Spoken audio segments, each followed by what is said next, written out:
All right, we are going to make some origami today. And when you are researching your own, there are anything you can think of, you can just about fold into origami, and you can find somebody who has already folded that into origami. We're gonna make I started to say a swan. We're gonna make a crane, which is a little more difficult than a swan, but not terrible. It's kind of, you know, it looks fancier than the folds are. So, and we're doing that one because that is kind of the traditional origami animal. That's the one that there's a lot connected to. So you can use the origami paper if you have some that was in your art kit. It's thin. It comes in every pattern you could ever imagine. They sell it. You can buy it on Amazon in packs of as many as you want.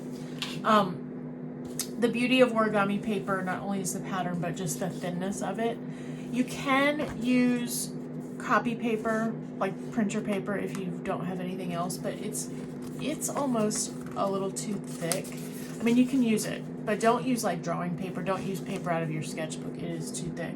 I think if you don't have paper, origami paper at home, or you don't have copy paper at home, you could use notebook paper, but then you have the lines. I think your best alternative is a piece of magazine paper, and that's what I'm going to use for mine today.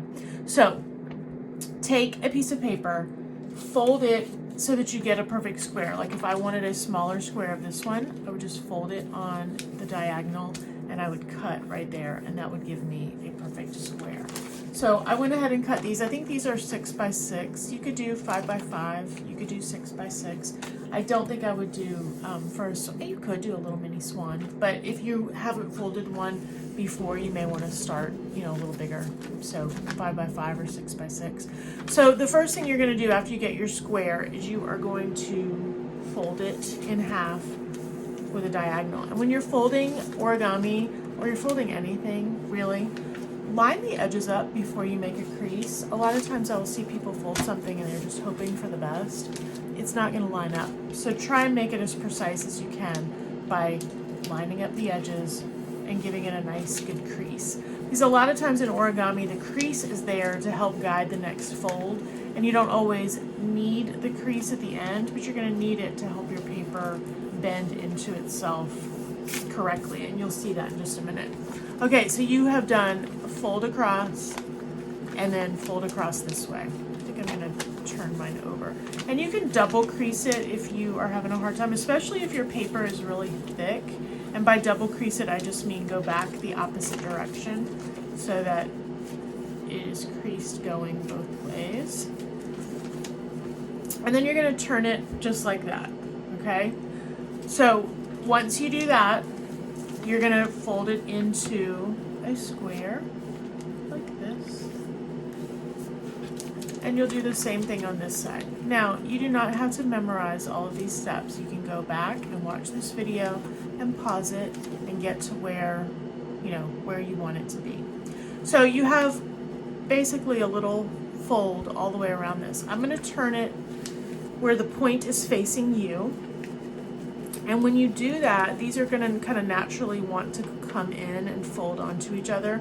And you are going to take this edge and you're going to bend it down to there. You're going to do the same thing over here where you're taking this edge and you're bending it down into itself.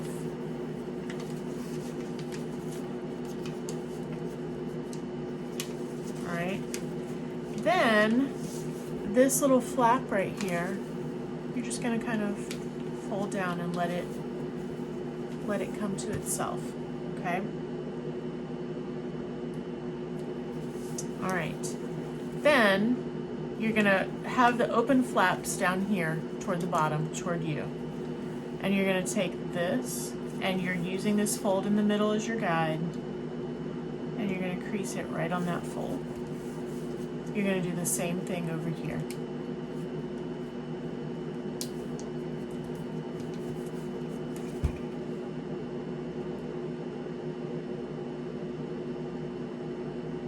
Okay, then you're going to flip over and you're going to do the same thing. So this swan, I keep calling it a swan, it's a crane. This crane is kind of nice because whatever you do on one side, you're gonna end up doing on the other.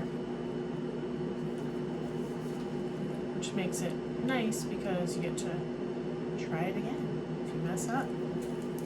All right, so now you have it on both ends like this, okay? Once you've done that, you're gonna kind of open it back up, and you've got these little flaps down here.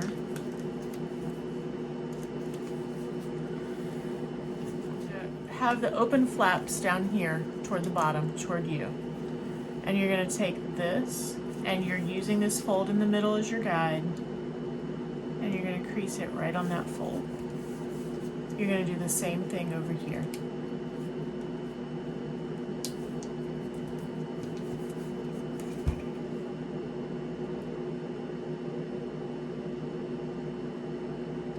Okay, then you're gonna flip over, and you're gonna do the same thing.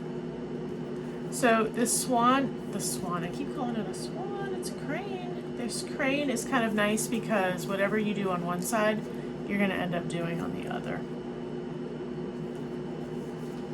Which makes it nice because you get to try it again if you mess up. All right, so now you have it on both ends like this, okay?